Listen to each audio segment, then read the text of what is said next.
হজরত একদিন বললেন, ভাই কওমি মাদ্রাসার শিক্ষকদের এই অবস্থা কেন? মনে হয় যেন এগুলো হাঁটেও না, চলেও না, লড়েও না, এই অবস্থা কেন? চট্টগ্রামের কোন বুজুর্গ ফার্মের মুরগি খেতেন না, মজা করে বলতেন, এ কিন্তু নিজেই চলতে পারে না, এখন খাই কি হবে? মুরগির চেহারা, সুরত, বডি, বাই, নিজের শরীরটা নিয়ে যে হাঁটতে পারে না, এটা খাইলে কি হবে? আমাদেরকে দেখলে মনে হয় এ কিন্তু নিজেই চলতে পারে না। হজরত আমার বললে, আমি বললাম, হজরত অনেকগুলো কারণ আছে, এর একটা কারণ হলো যেই লুঙ্গি পরে রাত্রে ঘুমায় ওই লুঙ্গি পরে সবকে যায়। হজরত খুব হাসছেন, বললো খুব ঠিক কথা। সারা রাত যে লুঙ্গি পরা ছিল, যেটাতে অজু ইস্তেঞ্জা করছে, মারাইতে এটা 13টা বাজায় ফেলছে, এটা দিয়ে সবকে যায়। আর স্কুলওয়ালা, ভার্সিটিওয়ালা বাসায়, আমি এখন অফিসে যাব, আমি এখন ক্লাসে যাব, গোসল, একটা সুন্দর আলাদা ড্রেস, এটা ঝুলানো থাকে 1 দিন 2 দিন 3 দিন পরে, এটা আমার প্রতিষ্ঠানের পোশাক, এটাকে একটু সুন্দর করে আতর গোলাপ দিয়ে মেকআপ করে, যারা শেভ করা তারা নতুন শেভ করে, শেভ না করলে অফিসে ধরে, খোঁচা খোঁচা দাড়ি, তাদের অফিসে প্রবেশ নিষেধ, গাল কামাইতে কিচ্ছু থাকে না, তারপরেও যাবে বেচারা। ভাই এটা অফিসের না, কোনো ড্রেস কোড আছে না, পরিষ্কার পরিচ্ছন্নতা আছে না, দর্শে যাচ্ছে এর জন্য কোনো প্রস্তুতি আছে না, 2 রাকাত নামাজ আছে না, একটু দোয়া আছে, আল্লাহ এলকায় দর্শ সহজ করে দিয়েন, আল্লাহ ফামতা ফিম সহজ করে দিয়েন, তাহলে বেলিমদের জন্য আসান করে দিয়েন, কিছুই নেই। কতগুলো কামলা বদলার মতন লোক, অথচ সেই শাইখজি রহমতুল্লাহ আলের নামে সাদু সাহেব নাকি সেজদায় পড়ে বলতেন, আল্লাহ আমার সালাউদ্দিনকে কবুল করেন। নাহমাদুহু ওয়া নুসাল্লি আলা রাসূলিহিল কারীম, আম্মা বাদ। ফাআউযু বিল্লাহি মিনাশ শাইতানির রাজীম। বিসমিল্লাহির রহমানির রহিম। ইন্নামা ইয়াখশাল্লাহা মিন ইবাদিহিল উলামা। সাদাকাল্লাহু মাওলানাল আযীম। ওয়া ক্বালা রাসূলুল্লাহি সাল্লাল্লাহু আলাইহি ওয়াসাল্লাম, লা ইয়াজালুন নাসু বিখাইরিন মা আখাযুল ইলমা আন আকাবিরিহিম ফাইদা আখাযুহু মিন আসাগিরিহিম ওয়া শিরারিহিম হালাকু। ওয়া ক্বালা আন-নাবিয়্যু আলাইহি সসালাতু ওয়াসসালাম, আল বারাকাতু মা'a আকাবিরিকুম, আও কামা ক্বালা আন-নাবিয়্যু আলাইহি সসালাতু ওয়াসসালাম। রাবেতাতুল মাদারিসিল কওমিয়া যাত্রাবাড়ি অঞ্চলের মাদ্রাসাসমূহের জিম্মাদার হাজরাত, নাজিম সাহেব এবং মোহতামিম সাহেবদের আজকের এই মোবারক মজমা, আপনারা অনেক কষ্ট করে তশরিফ নিয়ে আসার জন্য অন্তর থেকে শুকরিয়া এবং কৃতজ্ঞতা জানাচ্ছি। পাশাপাশি অন্তঃস্থল থেকে দোয়া করি, আল্লাহ পাক আমাদের এই মহব্বত, এই সম্পর্ককে আল্লাহর মকবুলিনের দরজা হিসাবে দান করেন। আমাদের সমস্যা অনেক, যেগুলো অনেক বেশি দীর্ঘ সময় যাবৎ আলোচনা করলে কিছুটা শেষ হবে। কোনো রোগীর যদি সর্দি হয়, নাকে পানি পড়ে, জ্বর আছে, মাথা ব্যথা আছে, অরুচি আছে, শরীর ব্যথা আছে, এর জন্য প্রত্যেকটার জন্য একটা ওষুধ আছে। আবার কোনো অভিজ্ঞ ডাক্তার খোঁজ করবেন এই সবটার মূল কি। আপনি কি সন্ধ্যায় গোসল করেছেন, বৃষ্টিতে ভিজেছেন, ঠান্ডা পানি খেয়েছেন, এসির মধ্যে দীর্ঘ সময় ছিলেন, একটা থেকে বের হবে ওনার আসলে মূলত ঠান্ডা লাগছে। এটা হলো তার মাস্টার উম্মুল আমরাজ। এই ঠান্ডা লাগা থেকে বাকিগুলো হলো ডালপালা। ঠান্ডা থেকে জ্বর, ঠান্ডা থেকে মাথা ব্যথা, ঠান্ডা থেকে শরীর ব্যথা, ঠান্ডা থেকে অরুচি, সবটার মূল হলো ঠান্ডা লাগা। রোগ তো অনেকগুলো, ঠিক আমাদেরও অনেক রোগগুলোর এরকম কয়েকটা মূল জায়গা আছে। একটা জায়গা হলো, হযরত ওয়ালা করাচি রহমতুল্লাহি আলাইহি বলেন, ঘুড়ি আকাশে ওড়ে, কেউ তাকে কিছু বলে না, আরেকটা ঘুড়িকে সবাই দৌড়ায় লাঠি সোটা নিয়ে। কি ব্যাপার? ওই ঘুড়ির চেহারা দেখে বাচ্চারা টের পায় এটা ছিঁড়ে গেছে, এই মালিকের সঙ্গে সুতাটা কাটা গেছে, এটা ধরলে কোনো বিচার আচার নেই, এটারে ধরো, এটারে ছিঁড়ো। একটু করে কেউ সুতা নেয়, কেউ ঘুড়ি নেয়, কেউ কাড়াকাড়ি করতে গিয়ে সেটাকে তছনছ করে ফেলে। পাশে আরেকটা ঘুড়ি, এটাকে কেউ ধরে না। না, এটা কিন্তু মালিকের সঙ্গে নাটাই মালিকের হাতে আছে। আজকে আমাদের চতুর্মুখী মুসিবত, বিপদ, এর একটা মূল কারণ মালিকের সঙ্গে আমাদের সম্পর্ক ছিঁড়ে গেছে। এটা মলম দিয়ে কাজ হবে না, নীতিমালা শিখায় কাজ হবে না। এখানে যদি বলি যে চোখের অল্প একটু উপরে গুলি লেগে মারা গেছে, আল্লাহ অল্পের জন্য আল্লাহ চোখটা রক্ষা করছে। আরে যেই রুগী মারা গেছে চোখ দিয়ে কি করবা? চোখের পাশে গুলি লেগে মারা গেছে, এখন বসে বসে বলে আলহামদুলিল্লাহ আল্লাহ চোখটা হেফাজত করছেন। যেই রুগী নাই তার চোখ দিয়ে কি করবা? যেই রুগীর সব ঠিক আছে আল্লাহর রহমতে, সামান্য সমস্যা, শুধু জানটা নাই, শুধু দমটা নাই, আল্লাহর রহমতে সবই ভালো আছে, এই ভালো থাকার কোনো অর্থ নেই। আমাদের সবই আছে, আমাদের তাহকিকাত আছে, আমাদের দারুল ইফতা আছে, আমরা অনেক কিছু আছে, আমাদের ফেসবুক আছে, অনেক অনেক নতুন মাঠ ময়দান আছে, বয়ান বক্তৃতা আমরা এখন অনেক অগ্রগামী। কিন্তু কাগজের ফুলে যেমন গ্রান নাই, প্লাস্টিকের ফলে যেমন মিঠা নাই, আজকে আমরা সেই রকম কিছু ফুল, সেই রকম কিছু ফলে রূপান্তরিত হবার কারণে জনগণ নাকি নিয়ে দেখে এ তো গ্রান নাই, কেউ খেতে গিয়ে দেখে মিষ্টিও নাই, এটা ফুলও না, এটা ফলও না। হযরত ওয়ালা করাচি বলেন একটা বাঘের পিঠে শিয়াল। আশ্চর্যের কথা, শিয়ালের ডিরেকশনে বাঘ চলে, ব্যাট শিয়ালের হাতে, বাঘ শিয়ালকে বহন করে চলছে, সবাই অবাক। বাঘের নাম শুনলে শিয়াল পালায়, সেই শিয়াল বাঘকে আবার কিভাবে কন্ট্রোল করে সন্দেহ হয়েছে। কাছে গিয়ে তাহকিক করে দেখে যেটা বাঘের আকৃতি ওটা মূলত একটা ছোট সাইজের গরু, গরুর উপরে বাঘের চামড়া স্কিনিং করে খুব সুন্দরভাবে লাগানো, তার উপরে হলো শিয়াল। এইবার সবাই অট্টহাসি দিয়ে বলল এইবার ঠিক আছে, বাস্তবে যদি গরু হয় সেই গরুর পিঠে শিয়াল চড়া সম্ভব, বাঘের পিঠে চড়া সম্ভব নয়। উপরে চামড়াটা বাঘের, ভিতরে তো প্রাণীটা কি গরু। এইবার হজরত বলেন যাকে দেখতে দেখা যায় হুজুর, হজরত, খলিফা সাহেব, আমির সাহেব, ওস্তাদ, মুহাদ্দিস, এসা তেসা, কিন্তু তার চরিত্র এমন, চাল চলন আচরণে দেখা যায় তাকে কন্ট্রোল করে তার নফস নামক শিয়াল। সে শিয়ালের কন্ট্রোলে, নফসের কন্ট্রোলে। কোরআনে পাকে রব্বুল আলামিন বলেন আরাআইতা মান ইত্তাখাযা ইলাহাহু হাওয়া, আফারাআইতা মান ইত্তাখাযা ইলাহাহু হাওয়া, আপনি দেখলেন হাওয়ায়ে নফসকে তারা ইলাহ বানায় বসছে। হাওয়ায়ে নফস, হযরত থানবী নফসের তরজমা করছেন মারগুবাতে তাবিইয়া গায়রে শারঈয়া। আমরা যে বলি নফসের বিরোধিতা করো, নফসকে কন্ট্রোল করো, নফসের মোকাবেলা করো, সে কিসের? হাজী আমদাদুল্লাহ মুহাজির মক্কি রহমতুল্লাহ আলের সনদে ইমামে রব্বানি হজরত গঙ্গুহি বলেন ইস নফস কো খিলাও পিলাও ভি और काम भी इससे खूब लो। নফসকে একটু খাও, খিলাও পিলাও ভালো, আবার বলবা যে আজকে ভালো খাওয়াইছি, আজকে কিন্তু তাহাজ্জুদ পড়তে হবে, তোমারটা আমি রাখছি, আমারটাও তুমি রাখো। তো নফসের সকল কিছুর মোকাবেলা করা নিষেধ। হযরত ওয়ালা করাচি বলেন গরুকে রশি দিয়ে বেঁধে রাখবেন, রাখেন, খোল ভুসি খড় কুটা দেন, সে মোটামুটি বলবে আমার মালিক আটকায় রাখছেন, আমার পানি খাদ্যদ্রব্যের ব্যবস্থাও করে।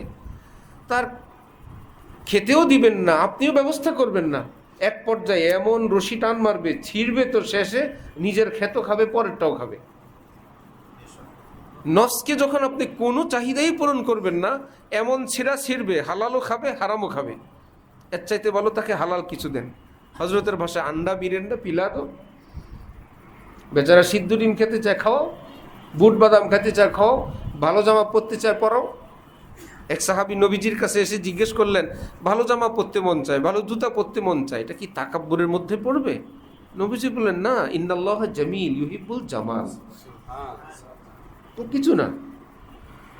তা আমরা তো জানি যে নফসে কিছু চাইলেই মোকাবেলা করতে হয়। মুফতি উবায়দুল্লাহ সাহেব দামাত বারাকাতুহুম ফরিদাবাদের মুহাদ্দিস, দারুল কিতাবের মালিক, উত্তরায় থাকেন। এখন সাধারণত মাঠে ময়দানে ওনার আলোচনা কম। অনেক বড় আলিম, মুহিউসুন্নাহ শাহ আবরারুল হক সাহেব রহমতুল্লাহ আলাইহির খলিফা, হুজুরা চিনেন, সিদ্দিক বাজারের হুজুর, অনেক বড় আলিম, বাংলাদেশের একদম ভারী আলিমদের একজন। তো সিদ্দিক বাজারের খতিব আমাদের হজরতওয়ালা ঢালকানগর, খুব দুস্তি ওনাদের, একসময় অনেক যাতায়াত ছিল। হজরত বলেন ওনার মসজিদের এক খাদেম, খাইতে বসছি, মুফতি সাহেব বললেন খাদেম সাহেব আসেন, দরবেশ সাহেব, খাইতে বসছে, 2-1 লোকমা খাওয়ার পর হঠাৎ পানি ঢেলে দিছি প্লেটে। কি ব্যাপার? নফস মজা পায়, খাবারটা মজা লাগতেছে, নফসরে মজা দেওয়া যাবে না, এই জন্য পানি ঢেলে খাই, পেট ভরা দরকার, মজা দেওয়া যাবে না। হজরত বলে আরে জ্বালা রে, কোন নফসের লগে পড়লাম। তো হজরত সহ পাশাপাশি একই রিক্সায় পল্টন রওনা হয়েছেন, দরবেশও যাবে, আমাদের হজরতরাও যাবেন রিক্সায়। এই কিছু দূর যাওয়ার পর চলন্ত রিক্সা থেকে লাফ দিয়ে পড়ছে। কি দরবেশ সব, হুজুর আপনি জান আমি আসতেছি, নফসরে এত মজা দেওয়া যাবে না, রিক্সা বসে মজা পাইতেছে। শরীয়ত কি এই মজা ত্যাগ করতে বলছে? হযরত থানবী বলছেন মসজিদে গেছে, একদম গরম পানির ব্যবস্থা আছে, শীতকাল, পাশে ঠান্ডা পানিও আছে। এই বেচারা বলল নফসকে কষ্ট দিব। আমাদের ঢালকানগর খানকায় কিছুদিন, অনেক দিন আগে, শুধু পাঙ্গাস মাছ খাওয়ায়। তো মাস্টার রবি আছে একজন, সহজ সরল, হজরতের বাসার বাজার টাজার করে, সে কবিতা লিখছে, নফসকে মারো বাস, 12 মাস খাও পাঙ্গাস।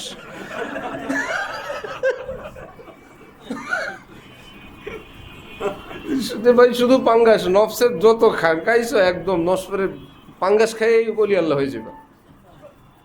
বিভিন্ন এরকম আজব আজব কবিতা আছে। তো হযরত বললেন হ্যাঁ শোনাও কবিতা, আর কি আছে। আর এক লাইন বলছে যে শত মানুষের ভিড়ে হাঁটতেছিলাম ধীরে, হঠাৎ দেখি ফিরে, কিরে আমার জামা গেল ছিঁড়ে। সবাই বললো মাশাআল্লাহ, ওয়া ওয়া, কেসা কবি, এবং জিগর মুরাদাবাদীর মতন কবি। তো দরবেশ পড়ে গেছে। এখন কোনটা নফসের চাহিদা, যেটা নফসের মোকাবেলা করা আমাদের আকাবির বুজুর্গানে দিন শিখান, সেটা তো মুতায়িন হওয়া দরকার। হযরত থানবী বলছেন মারগুবাতে তাবিইয়া গায়রে শারঈয়া, মনের ওই চাহিদা যেটা শরীয়ত পরিপন্থী, এটা না করার তালিম। মনের হালাল চাহিদা পূরণ করা, এটা থেকে বিরত থাকতে শরীয়ত আমাদেরকে তালিম দেয়নি। সাধ্য সামর্থ্য থাকলে খাওয়া চাই, করা চাই যতটুকু সম্ভব। তো সুন্দর চলা চাই, সুন্দর বলা চাই, বড়দের থেকে তালিম নিয়ে চলা চাই। যাই হোক, মূল রোগ সেখান থেকে আমরা চলে গেছি। কেমন মূল রোগ আমরা আমাদের মহান আল্লাহর সঙ্গে আমাদের সম্পর্ক ছিঁড়ে ফেলছি, যার জন্য চতুর্দিকের এই মুসিবত, চতুর্দিকের এই বিপদ আমাদের উপর। বিপদ 2 ধরনের আসে, শাস্তির জন্য আসে, রহমত স্বরূপ আসে। বুঝার আবার একটা লক্ষণ আছে, বিপদ যখন শাস্তির জন্য আসে, যার উপর আসবে সে মাদহুশ হবে, কিংকর্তব্য বিমূঢ় হবে, আগের থেকে তার বেহাল দশা হবে, বদ্দিন হবে। নামাজি ছিল, এখন নামাজ পড়ে না, কথাবার্তা ব্যালেন্স হারা হয়ে গেছে, আদব আখলাক নাই। ইযা আসাবাতহুম মুসিবা ক্বালু ইন্না লিল্লাহি ওয়া ইন্না ইলাইহি রাজিউন নাই, এলোমেলো কথা বলে। বুঝতে হবে তার এই মুসিবতটা আযাব, এটা শাস্তি। শাস্তির সময় তার হুঁশগুশ থাকে না। আরেকজন একটু আনকন্ট্রোল ছিল, ব্রেক ফেল ছিল, ভুল বিচ্যুতি হচ্ছিল, এর মধ্যে একটা শাস্তির মধ্যে পড়ছে। এখন বেচারা তওবা তিল্লা করে 2-4 রাকাত পড়ে কান্নাকাটি, আল্লাহ আমার তো আর কেউ নাই। হযরত হাফিজি হুজুর রহমতুল্লাহি আলাইহি নাকি বলতেন, আল্লাহ মুহাম্মদুল্লাহর আপনি ছাড়া কেউ নেই। সুবহানাল্লাহ, কি ভাষা, কত সাহিত্য, কত দোয়া শুনলাম মোনাজাতের, আল্লাহ মুহাম্মদুল্লাহর আপনি ছাড়া কেউ নেই, আপনি ছাড়া কেউ নেই। বলেন তো অন্য ওয়াজগুলো আর এই শব্দটা বেশ কম আছে না? অনেক বেশ কম। হযরত প্রফেসর হামিদুর রহমান সাহেব রহমতুল্লাহি আলাইহি বলেন, হাফিজি হুজুরের কাছে গেলাম, নসিহত চাইলাম। হাফিজি হুজুর বলেন গুনাহ ছাড়েন, সুন্নত ধরেন, গুনাহ ছাড়েন, সুন্নত ধরেন, সব বলে দিলেন। এজন্য মুসিবত যদি আসে, সেই মুসিবতের পর যদি বান্দা ইনাবাত ইলাল্লাহ বাড়ায় দেয়, তাহলে বুঝতে হবে দোস্ত কি জানিব সে जो पहुंचे বালা वो বালা हरगिज नहीं वो है करम। भला उनका मुंह था मेरे मुंह को आते, ये दुश्मन उन्हीं के उभारे हुए हैं। दोस्त की जानिब से जो पहुंचे बाला ये बाला वो बाला हरगिज नहीं वो है करम। প্রিয় আল্লাহ, তার পক্ষ থেকে যদি কোনো মুসিবত আসে, এটা মুসিবত না, এটা রহমত। আজকে আমাদের আলেম সমাজের উপর, এদেশের মাদ্রাসার উপর যে ধরনের আলোচনা, যেই ধরনের প্রপাগান্ডা, যেই ধরনের ষড়যন্ত্র চলছে, সবাই এখন চৌকান্না হতে চলছে, সবাই ঐক্যবদ্ধ হতে চলছে, সবাই ভুল বিচ্যুতি থেকে তওবা করা শুরু করছে। এটাকে আমাদের জন্য মুসিবত না রহমত? রহমতই রহমত, পুরোটাই রহমত। রহমত বানায় নিব এটা আমরা আল্লাহ থেকে। আল্লাহ এজন্য রহমত কখনো, মুসিবত কখনো রহমত হয়। আজকের এই হালাতের কারণে আমরা অনেক চৌকান্না হইতে বসছি। এখানে যেহেতু হজরত মুহতামিমরা এবং নাজিম সাহেবরাই তো বেশি, কমপক্ষে মুদাররিসিন হজরত না,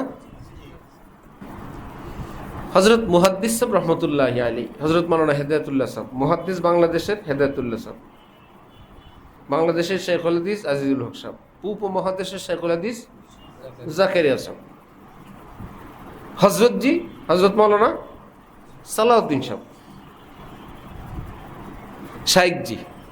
শাইখজি হইল হজরত মাওলানা সালাউদ্দিন সাহেব।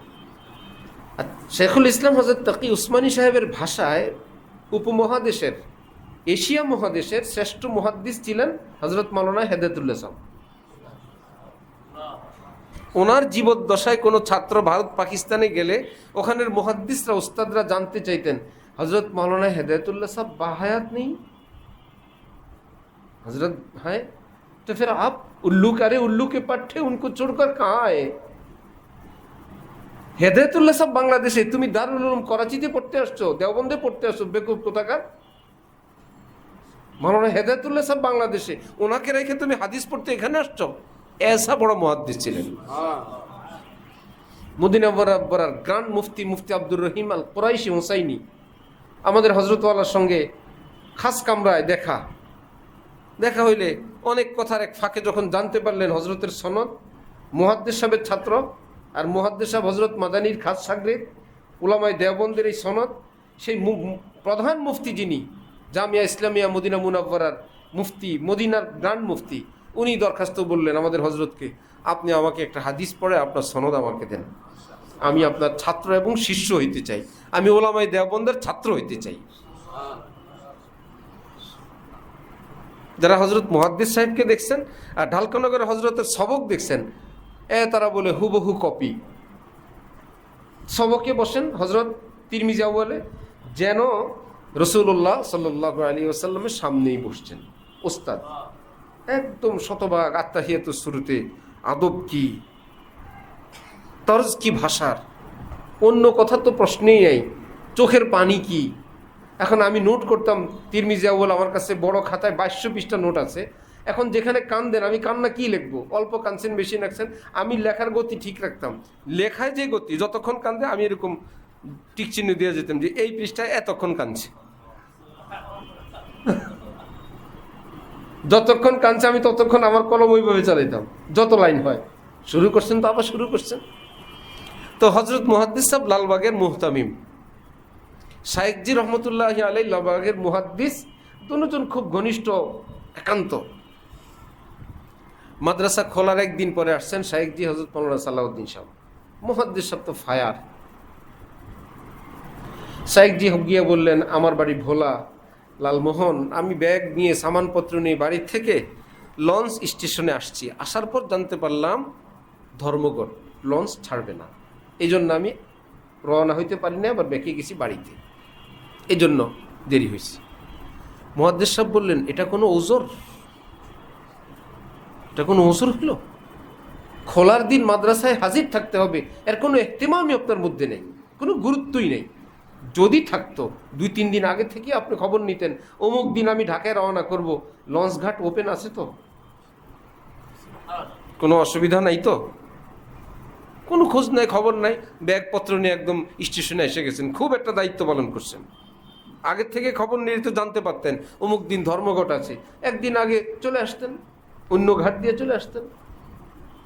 শাহেকজি ভাবছিলেন একদম বেকুসুর খালাস, এখন দেখেন বেকুসুর খালাস হয় নাই, কুসুর পাওয়া গেছে।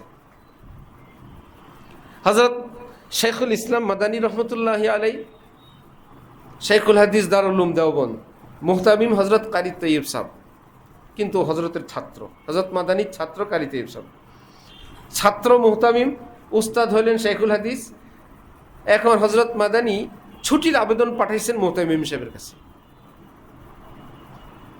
যে আমার ছুটি লাগবে। সুবহানাল্লাহ। হযরতকে বলা হয়তো যে আখলাকের পুতুল, হযরত মাদানীকে বলা হয়তো উত্তম আখলাকের একটা নমুনা, জিন্দা নমুনা, যে এত আখলাক মানুষের হয়। একটু পরে পিছনে পিছনে আবার গেছেন হযরত মাদানী, কারি তৈয়ব সাহেবের সামনে লোক পাঠাইছেন, এখন গিয়ে বলতেছেন আমার ভুল হয়ে গেছে, গলতি হয়ে গই, মুঝে খুদ আনা চাইয়ে থা। যে আপনি মুহতামিম, আপনার কাছে এভাবে আবেদন পাঠিয়ে দেওয়া এটা আদবের খেলাফ, এভাবে আমার ঠিক হয়নি মৌলানা। কারি তৈয়ব সাহেবের তো মৌত। হযরত আপনি কি বলেন, আপনি আমার উস্তাদ, আমি গোলাম আপনার, আপনি ছুটিও তো কি লাগে, আসার তো প্রয়োজন হয় না। তারপর হযরত মাদানী বললেন, হ্যাঁ তুমি আমার ছাত্র, তোমার চেয়ারটা তো আমার ছাত্র না, ওই চেয়ারটা তো আমার উপরে, আমি তো তার অধীন খেদমত করি, এহতেমামের অধীন। আমরা যারা এই চেয়ারকে সম্মান করে, এটা আমাদের কর্তব্য। আমি ওই ক্ষেত্রে ভুল করছি, এই জন্য আমি ফিরে আসছি। আমরা কোথায়, তারা কোথায়? মাদারেসগুলোর মধ্যে আকাবেরের চর্চা নাই। আকাবেরের নাম উস্তাদ নিবে আশরাফ আলী থানভী না, হাকিমুল উম্মত হযরত আশরাফ আলী থানভী, যেটা শুনলেই অন্তরে নূরের ঝিলিক পয়দা হয়, আশরাফ আলী থানভী বলছেন, মাদানী বলছেন, হযরত মাদানী সাহেব বলছেন। ভাই শেখুল ইসলাম হযরত মাদানী রহমতুল্লাহি আলাইহি, ঢালকানগর খানকায় হযরত আলা একা।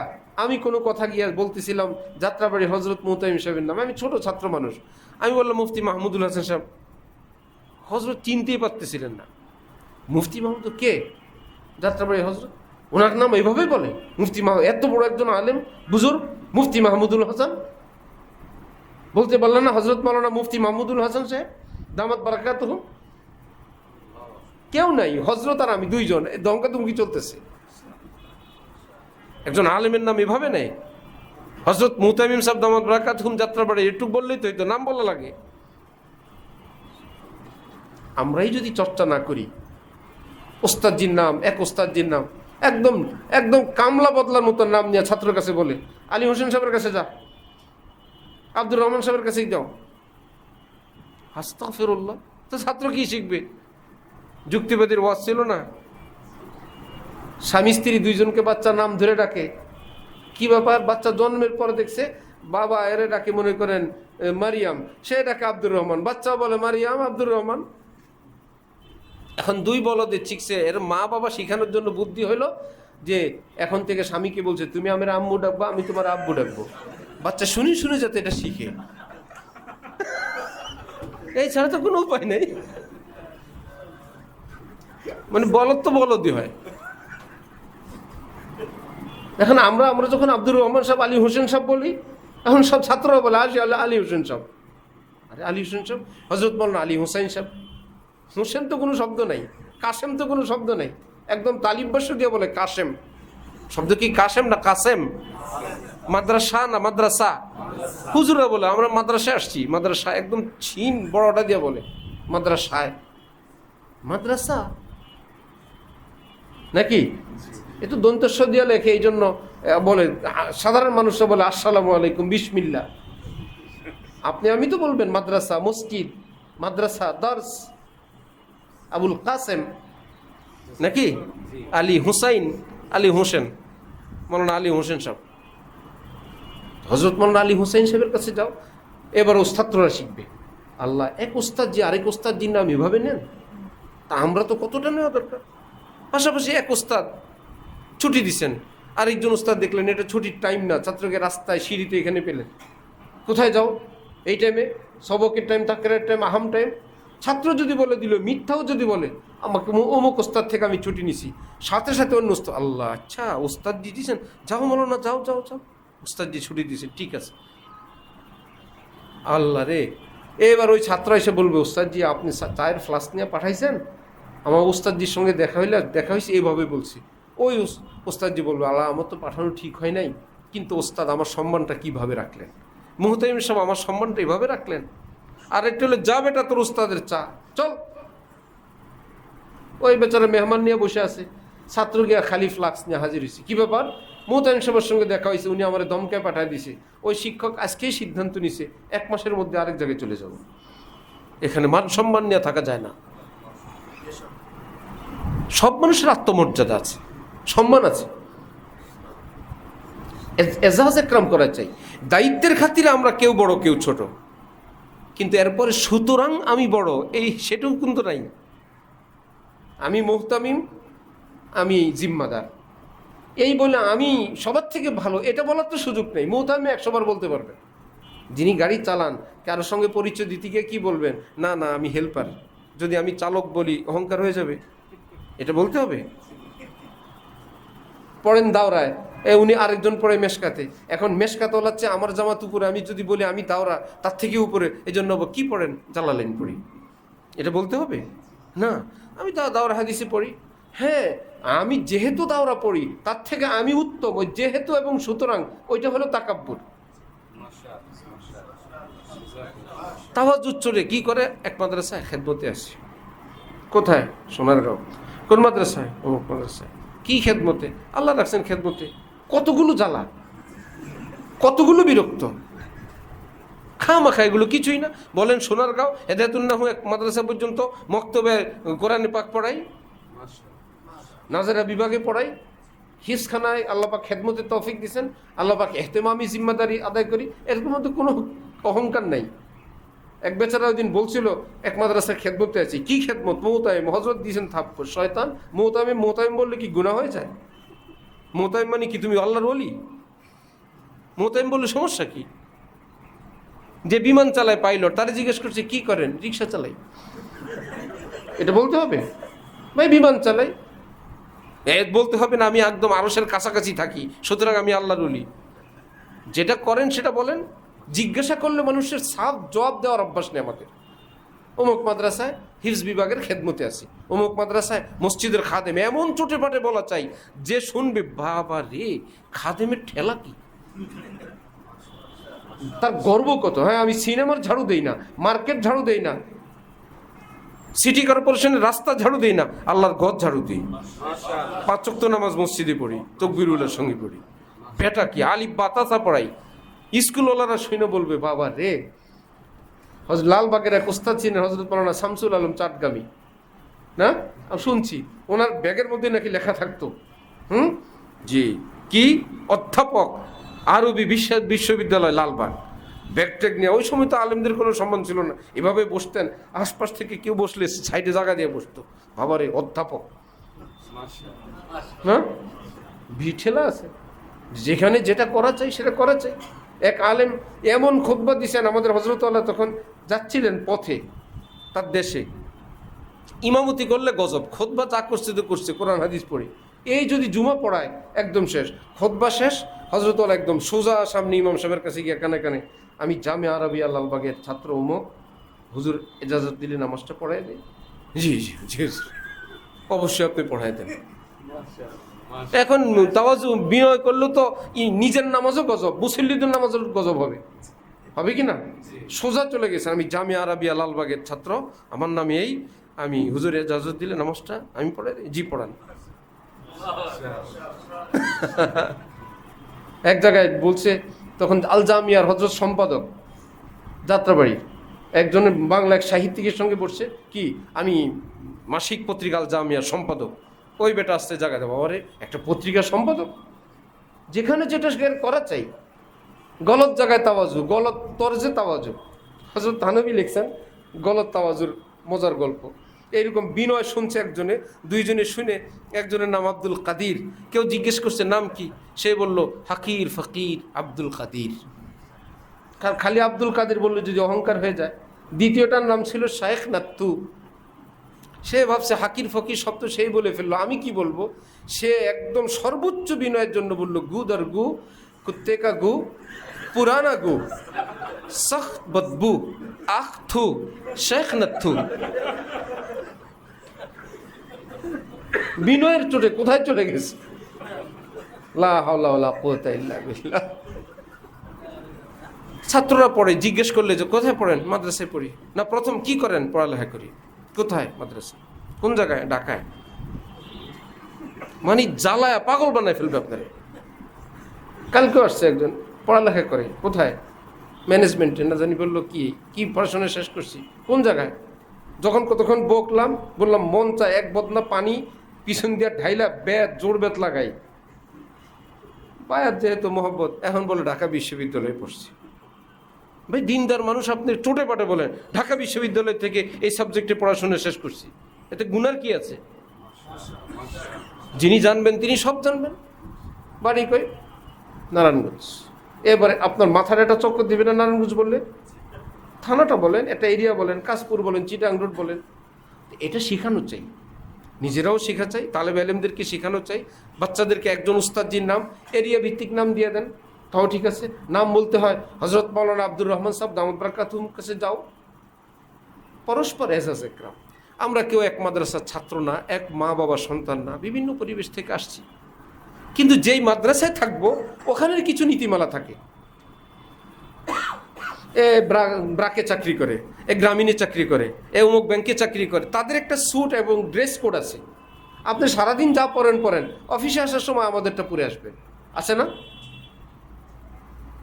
আমাদের তো মাশাআল্লাহ হজরত একদিন বললেন, ভাই কমই মাদ্রাসার শিক্ষকদের এই অবস্থা কেন? মনে হয় যেন এগুলো হাঁটেও না, চলেও না, লড়েও না, এই অবস্থা কেন? চট্টগ্রামের কোন বুজুর্গ ফার্মের মুরগি খেতেন না, মজা করে বলতেন এ কিন্তু নিজেই চলতে পারে না, এখন খাই কি হবে? মুরগির চেহারা, সুরত, বডি, বাই, নিজের শরীরটা নিয়ে যে হাঁটতে পারে না, এটা খাইলে কি হবে? আমাদেরকে দেখলে মনে হয় এ কিন্তু নিজেই চলতে পারে না। হজরত আমারে বললে, আমি বললাম হজরত অনেকগুলো কারণ আছে। এর একটা কারণ হলো যেই লুঙ্গি পরে রাত্রে ঘুমায় ওই লুঙ্গি পরে সবকে যায়। হজরত খুব হাসছেন, বললো খুব ঠিক কথা। সারা রাত যে লুঙ্গি পরা ছিল, যেটা ওযু ইস্তিনজা করছে, মারাইতে এটা 13টা বাজায় ফেলছি, এটা দিয়ে সবকে যায়।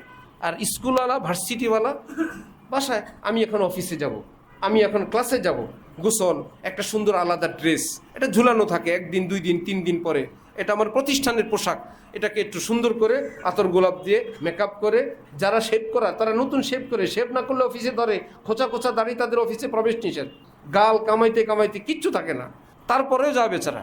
ভাই এটা অফিসের না, কোনো ড্রেস কোড আছে না, পরিষ্কার পরিচ্ছন্নতা আছে না, দর্শে যাচ্ছে এর জন্য কোনো প্রস্তুতি আছে না, 2 রাকাত নামাজ আছে না, একটু দোয়া আছে, আল্লাহ এলকায় দর্শ সহজ করে দিয়েন, আল্লাহ ফামতা ফিম সহজ করে দিয়েন, তালেবে আলেমদের জন্য আসান করে দিয়েন, কিছুই নেই।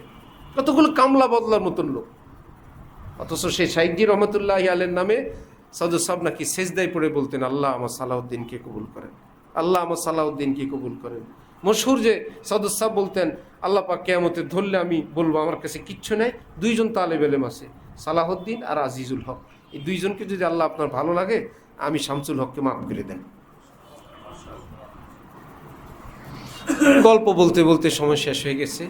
তো যাক ভাইরা, মূল কথা, আল্লাহর সঙ্গে সম্পর্ক আমাদের ছিন্ন হয়ে গেছে। উনসে মিলনে কি হ্যায় यही एक राह, मिलने वालों से राह पैदा कर। আল্লাহর সঙ্গে মিলার রাস্তা একটাই, ইঞ্জিনের সঙ্গে জুড়বেন। কিন্তু কেমনে জুড়বেন? ওই বগি যে ইঞ্জিনের সঙ্গে জোড়া আছে সেই বগির সঙ্গে জোড়েন, হবে না? যেই বগিটা ইঞ্জিনের সঙ্গে জোড়া, আমি যদি সেই বগির সঙ্গে জুড়ি তাহলে ইঞ্জিনের সঙ্গে জুড়লাম না? হ্যাঁ, রাস্তার বাইরে থেকে নয়, রাস্তায় উঠে লাইনে উঠা এক কাজ, বগির সঙ্গে নিজেকে জোড়ায় দেওয়া দ্বিতীয় কাজ। আল্লাহ পাক কোরআনে পাক এটাকে বলছেন, ইত্তাকুল্লাহ, লাইনে উঠো, কুনু মা'আস সাদিকিন, আল্লাহ ওয়ালাদের সঙ্গে জোড়ো। ওয়াল্লাযীনা আমানু ওয়াত্তাবা'আতহুম যুররিয়্যাতুহুম বিঈমানিন আলহাকনা বিহিম যুররিয়্যাতাহুম আছে সূরা তুরে। তাফসীরে দেখেন, অনেকগুলো তাফসীর আমি দেখছি যে কামিলিনরা জান্নাতে যাবে, নেককার মা বাবা জান্নাতে গিয়ে বলবে আমার আওলাদরা কই, আমার রুহানি সন্তান, আমার ছাত্ররা কই। এখন আল্লাহ পাক বলে ইন্নাহুম লাম ইয়ামালু আমালাক, তোমার মতন আমল করি তো এত স্পেশাল জান্নাত আসে নাই, অন্যান্য জান্নাতে আসে বিভিন্ন ডিভিশনে। তখন তো ইয়া রব্বি ইন্নী আমিলতু লি ওয়ালাহুম, আল্লাহ আমি যখন আমল করতাম আমি তো আমার যুররিয়াতেরও নিয়ত ছিল, রুহানি সন্তান ছাত্র মুরিদদেরও নিয়ত ছিল, আমি তো আমার জন্য আমল করি। ফাউমিরা বিইলহাকিহিম, আল্লাহ পাক বলবে যাও ওই ডিভিশন চেঞ্জ করে এই মা বাবা ওস্তাদ শায়েখরা যেই জান্নাতে তাদেরকে ওই একই জান্নাত দান করো। তাফসীরে দেখেন, ইমানের বরকতে প্রবেশ করতে পারলে হয়েছে। এই জন্য কামিলিন যারা আল্লাহ পাক এখনো রাখছেন, যার যেখানে ভালো লাগে আল্লাহ ওয়ালাদের অন্তরে একটু জায়গা করেন, রুহানি তাওয়াজ্জু নেন। হাজার ফেতনার মেডিসিন, হাজার ফেতনার, লক্ষ ফেতনার, ওটার কোনো শেষ আমি বললাম না, বহু ফেতনার। আরেকটা শেষ কথা, আমরা সবাই হানাফি মজহাবের নাকি, থাকতে পারেন অন্য মজহাব, সেটা আপনার ব্যাপার, কিন্তু সবাই কথা বলে গায়রে মুকাল্লিদের মতন। আয়াত বলবে, হাদিস বলবে, ডাইরেক্ট অ্যাকশন তরজমা তাফসির লাগা দিবে। আমি এটার নাম রাখছি নাহু সরফের আলোকে কোরআনের তফসির। নাহু সরফের আলোকে কোরআনের তফসির জায়েজ? হারাম। নাহু সরফের আলোকে কোরআনে পাকের তাফসির করা তো কি হারাম। তাহলে তো মান ক্বালা ফিল কোরআনি বিরাইহি ফাআসাবা ফাকাদ আখতা, কার জন্য? যে যা পায়, ফেসবুকে পায়, এখানে পায়, হুজুগের হুজুর পায়। কি আল্লাহ পাক মাসনা দিয়ে শুরু করছেন? আল্লাহ পাক নাকি মাসনা দিয়ে শুরু করছেন? আল্লাহ পাক মাসনা দিয়ে শুরু করছেন? এর উত্তর আমি সংক্ষেপে বলি, একান্ত ইমার্জেন্সি কারণে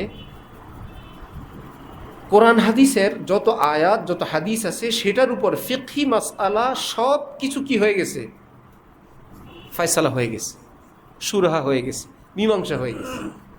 কেউ মীমাংসা করলেন? সাহাবাই কেরাম, তাবিন, তাবে তাবিন, আইম্মা মুজতাহিদিন।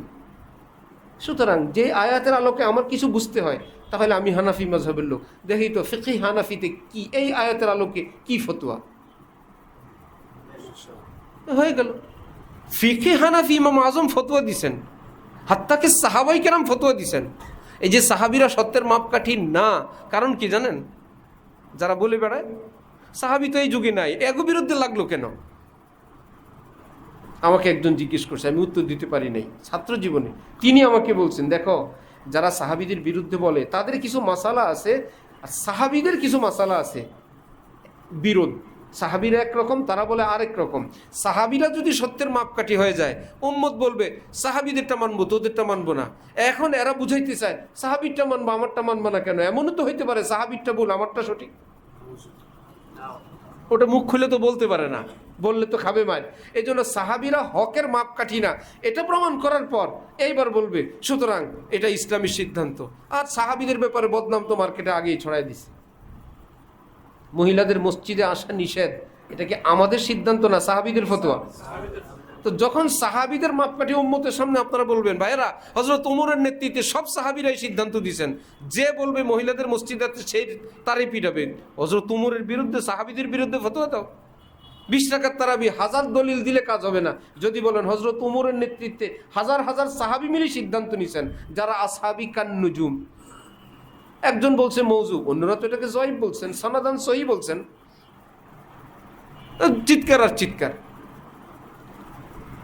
তো আমরা যখন কোরআনে পাক, হাদিসে পাক, এই আয়াতের মীমাংসা আগে থেকে কি সেটা জানা দরকার।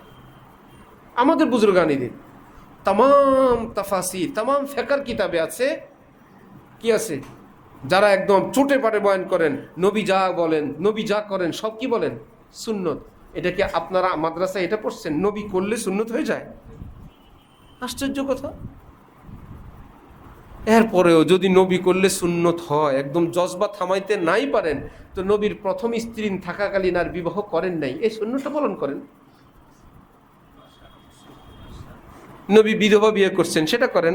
নবী নিজের বয়স থেকে 15 বছর বেশি করছেন, সেটা করেন। বলবেন আমি তো বিয়ে শাদী করে কমপ্লিট, এখন শুধু মাসনার সুন্নতটা বাকি আছে। তো মাসনার সুন্নত তো নবী যাই করছেন, প্রথম স্ত্রী থাকাকালীন তো বিয়ে করেন নাই, আপনি সেটা করেন।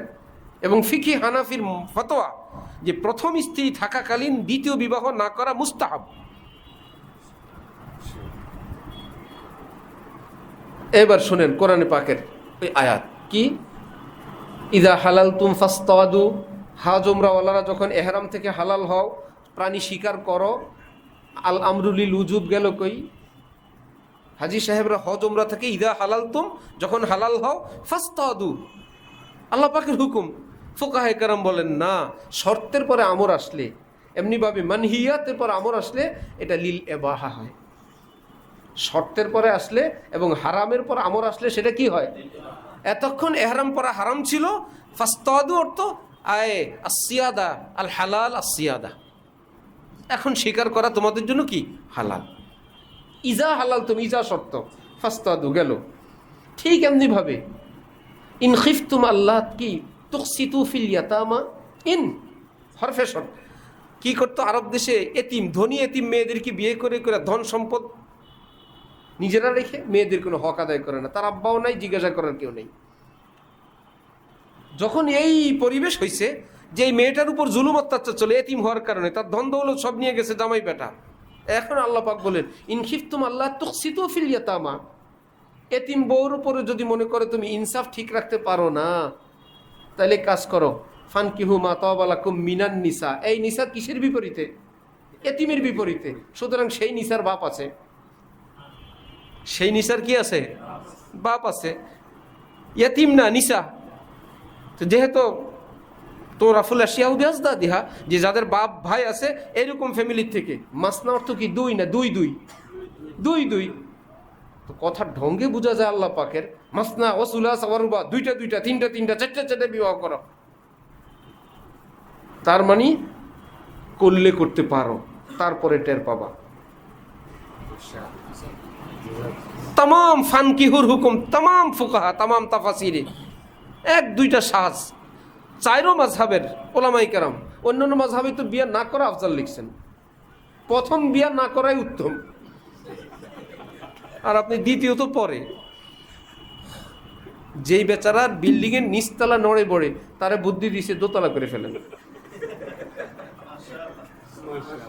কোন খুঁটা মুটা দিয়ে রাখছে, এরা বলে দোতলা তিনতলা করে ফেলেন, মাসনা সুলাসা, ইনশাআল্লাহ মজবুত হয়ে যাবে। ওয়াইন খিফতুন আল্লাহ তাআদিলু, আবার ফাওয়াহিদা, পরে এক ওয়াহেদা বলে যদি বলো এই ওয়াহেদার হক আদায় করতে না পারো, দুইটা তিনটা করো, চারটা করো ওদিক গিয়ে, তারপরে বুঝবা হক কাকে বলে। এটা তো আমর না, করলে করতে পারো, তারপরে টের পাবা, এক ধরনের ওয়াইদ, তারপরও জাওয়াজ। এরপরে আবার ফিনিশিংয়ে বললেন ওয়াইন খিফতুম আল্লাহ তুকসিতু ফাওয়াহিদা, আল্লাহ তাআদিলু ফাওয়াহিদা। আর যদি মনে করে এই বিপদ গেলে তোমার মুসিবত একটার উপরেই থাকো, খামাখা হাত উঠায়া মানুষ থেকে ওয়াদা নিচ্ছে এতেকাফের মধ্যে। গুনাহ থেকে বাঁচার জন্য দুইটা বিয়ে করা দরকার। তাহলে যারা যারা গুনাহ থেকে একটা বিয়ে করছে তারা গুনাহগার না? আপনার আব্বা একটা বিয়ে করছে, আপনার দাদা দুইটা বিয়ে করছে, সব পাপে এবং বদচরিত্র হয়ে কবরে গেছে। এই দেশের আমাদের মাশায়েখে কেরাম, আল্লাহ মাহমুদ শফি সাহেব সহ এর পরের যারা বুজুর্গানি দিন এক বিয়ে করে কবরে গেছে, সব বদচরিত্র হয়ে কবরে গেছে। কি কথা বলেন? আরেকজনে বলে যে স্ত্রীর সন্তান হইলে তো অনেক দিন পর্যন্ত ছুটি থাকে, এই জন্য নিজের চরিত্র হেফাজতের জন্য বিয়ে করছি। আরে বাবা, এই 30 দিন আর 40 দিন তোমার ব্রেক দিয়ে রাখতে পারো না, বিয়ের আগে 28 বছর কেমনে রাখছ?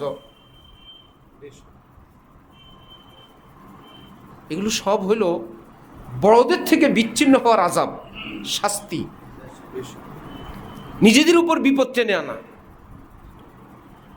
এরপরে হইলো এতেদাল তো এতেদাল, আদল তো আদল, চুপ্পি চুপ্পি বিয়ে করে। একজন আসছে এখানে বিয়ে করে, এখন বিপদে পড়ছে, আগের বউ বলতেছে আত্মহত্যা করবে, হুজুর মাসনা করছিলাম, এখন পরামর্শ দেন। আমি বললাম বাহ, জাহাজ ছাড়ার সময় দোয়া নেই, জাহাজ মধ্যসাগরে গিয়ে ডুবার পর বলে হুজুর দোয়া করবেন। হুজুর দোয়া করে কি জাহাজ উড়ে দিবেন? এবং দ্বিতীয় ঘরে বাচ্চা হয়ে গেছে, এটা রাখলে ওটা হবে না, ওটা রাখলে এটা হবে না। কোন নবী কোন সাহাবী এরকম চুরি করে বিয়ে করছিলেন? মহিলা মাদ্রাসা রাখো, সপ্তাহে একদিন ছুটি। এগুলো এমনিই তো নাচের বুড়ি আর ঢোলের বাড়ি। এগুলোর কারণ আমাদের বেপরদিগি, আমাদের মোবাইল, আমাদের ইখতিলাত।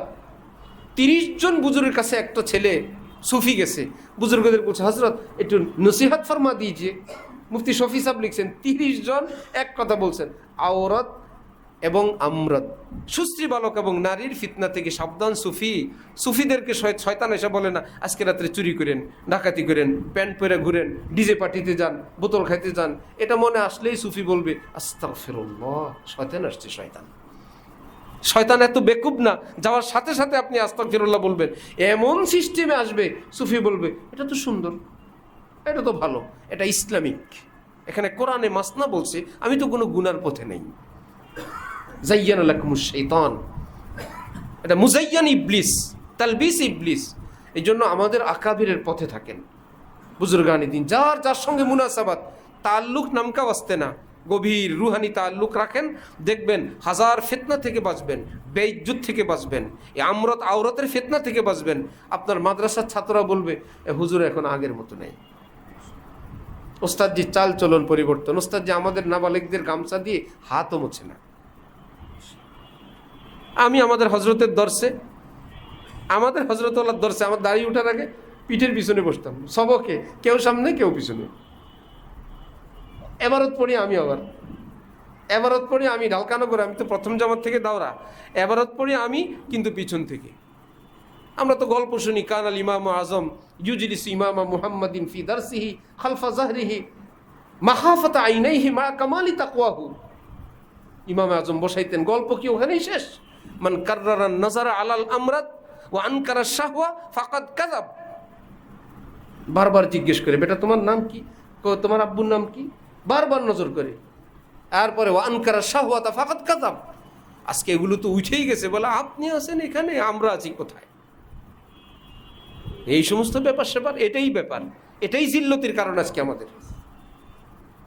ইহতিয়াত, হাকিমুল উম্মত থানবী একলা কামরায় এক আমরত প্রবেশ করছে, হযরত থানবী দৌড়ে বের হয়ে গেছেন, সাব্বির আলী আমি একা, এই বাচ্চাকে তুমি সেখানে দিলা? আমরদের সঙ্গে তো খালওয়াত জায়েজ নাই। হযরত আমরাও তো জানি, এই জন্য আপনার ব্যাপারে, হ্যাঁ আমার ব্যাপারেও আমি আগে দৌড়ে বের হয়েছি, তারপরে জিজ্ঞেস করেছি। খুসুসি পড়ানোর, স্পেশাল তরগিব দেওয়া, স্পেশাল তাকরার করায় দেওয়া, মা বাবার খবর নেওয়া, বাবা বিদেশ, মায়ের বাজারের জন্য ব্যবস্থা করা, ছেলেটাকে ভালো করে পড়াই, দোয়া করবেন, এগুলো আমাদেরকে শেষ করছে। যেগুলো আমাদের লা তাকরাবুজ জিনার, হযরত আল্লাহ করাচি বলেন আল্লাহ তাআলা কা লা জিসনে হটা দিয়া कुर्ब कर लिया। हजरत मौजा करे बोलें ला तकराबू के जो ला को हटा कर जो कुर्ब कर लिया, उसके बाद वो जरब शुरू हो गया।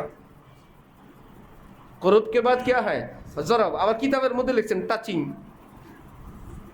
যখন কুরব এর আড়াল চলে গেল, ছিল লা তাকরাবু হয়ে গেল কুরব, তাকরাবু, এখন কাছাকাছি যাওয়ার পর হাত ধরছে, এটার নাম রাখছেন কি? জরব। उसके बाद क्या हो गया? हरब हो गया, आईने फेले मुब्तला हो गए। फिर ईमान का जो बल्ब कल्ब के अंदर है वो सल्ब हो गया, मानी सब हरबुन लड़बुन ओई वजने कुर्ब कर लिया तो जरब हो गया, फिर हरब हो गया। कल्ब के अंदर ईमान का जो बल्ब है वो भी सल्ब हो गया। इजनो ला अला व इन्ना लिकुल्लि मलिकिन हिमान व हिमाल्लाहि महारिमु, সেখান থেকে দূরে থাকেন। আমরত এবং আওরতের ফিতনা থেকে, স্কিন থেকে এবং বাস্তবতা থেকে দূরে থাকেন। সবচেয়ে বড় কথা এটাই। পাশাপাশি কোন আল্লাহওয়ালার সঙ্গে সম্পর্ক রাখেন, চোখের পানিওয়ালা আমাদের আকাবের যেই পথের, আমরা সেই পথে। আমরাই বিছানা পাটি, আমরা हम खाक नशीनों को मुस्नद पे ना बिठाओ, ये इश्क की एजाज़ है, ये इश्क की तौहीन है, एजाज़ नहीं है। আমরা যায় নামাজ পাটি ভাই, আমাদেরকে টুল টেবিলে উঠাও না। আমরা সেজদা যেখানে করতে পারি ওখানে দাও। প্রয়োজন কপাল আছে, মাওলার দুয়ার আছে, একটু উজুর পানি রাখো, যায় নামাজ রাখো, এটা আমাদের বড় মেহমানদারি। এমন এক জায়গায় থাকতে দিলা ভাই, নামাজের জায়গা নাই, হাজার খাওয়াইলেও আমরা খুশি না। সুতরাং আমাদের এই কমি মাদ্রাসার ওলামায়ে কেরাম, আমরা আকাবিরের রুহানি আওলাদ, যার যার সঙ্গে জুড়ে যান এবং তাকওয়ার সঙ্গে চলার ফিকির করেন, আমরদ এবং আওরাত থেকে বেঁচে থাকেন, হালাল হারাম মানেন, মাদ্রাসার যে সমস্ত জিম্মাদার একে অপরকে ইজ্জত করেন, সম্মান করেন। ইনশাআল্লাহ আমাদের সেই সোনালী দিন আবার ফিরে আসবে ইনশাআল্লাহ। আল্লাহ আমাদেরকে তৌফিক দেন, কবুল করেন। ওয়া আখিরু দাওয়ানা আলহামদুলিল্লাহি রাব্বিল আলামিন।